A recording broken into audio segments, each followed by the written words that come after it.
I miss you most of all, more than anybody else. I get emotional at the thought of you. I need you here right now. I don't wanna be with nobody else. Though you're my other half, I want all of you.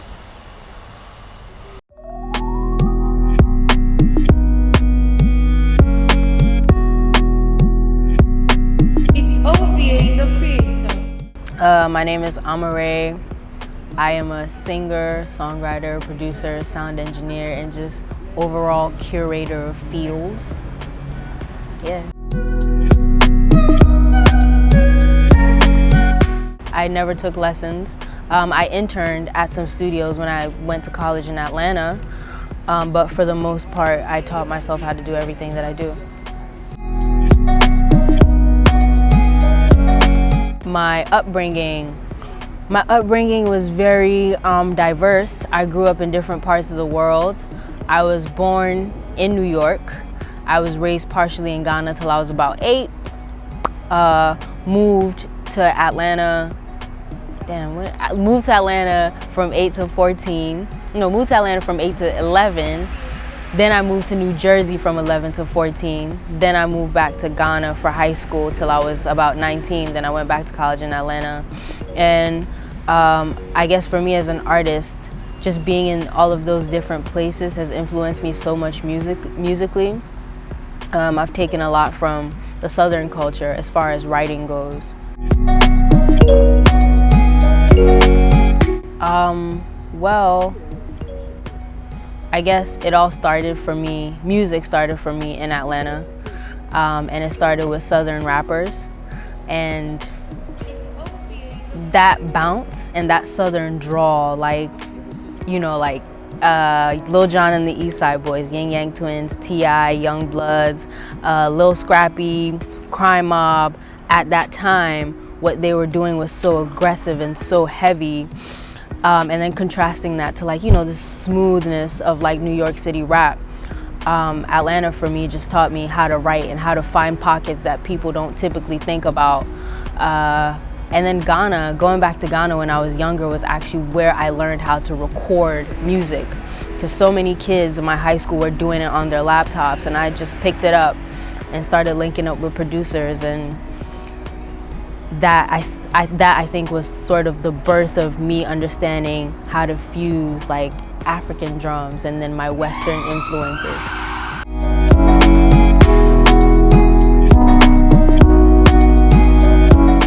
Every day I'm hustling, in the words of the poet Rick Ross. You know what? The thing about being a creative in Accra or in Ghana is that you face so many obstacles that it just teaches you to be crafty. For example, I recently released my new single. It's called Spend Some Time. And the recording process for that was actually really funny because we showed up to the spot, forgot a mic stand, nobody could go back for it, so we actually had to turn a cardboard box. I had to turn a cardboard box into a small vocal booth and pierce holes under the boxes so that I could pass the mic cable through, put the mic in the thing, in the mic holder, and then clip it, and then pad the box, and then record. And you know, it's stuff like that. It teaches you how to think on your feet. All of those challenges and all of those obstacles.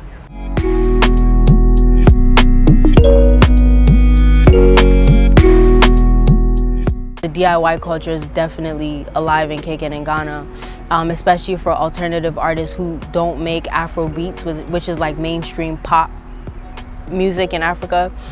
Nobody wants to give you an opportunity to express yourself, so you have to find your own ways. And the way that we did it is through Twitter, through Instagram, is how we expressed our fashion, expressed our music, expressed other things that we do like painting or poetry, whatever the case. We went to the internet to do that. So yeah, without the internet and without just the mindset and the drive to show what we have to the world, I don't think that, you know, this alternative culture that's thriving right now would be alive, you know.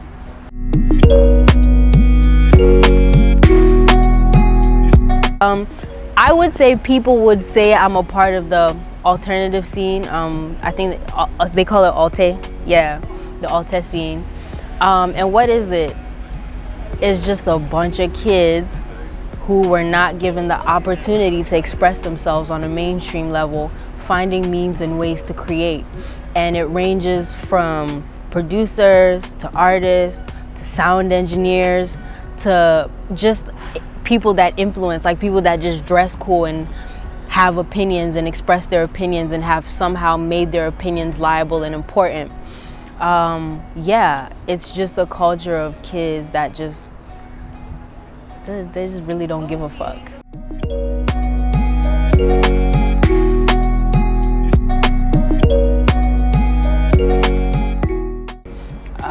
I think it's what's gonna take Africa to the rest of the world, because what the artists in that space are doing is we're taking contemporary pop culture and we're taking our African roots and we're merging the two.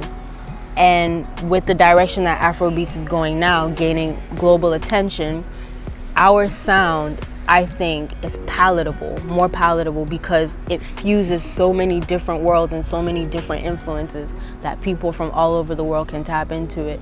And for me, I think I see myself as definitely a pioneer and a leader in that space, and a globally renowned and successful artist in time to come too, you know.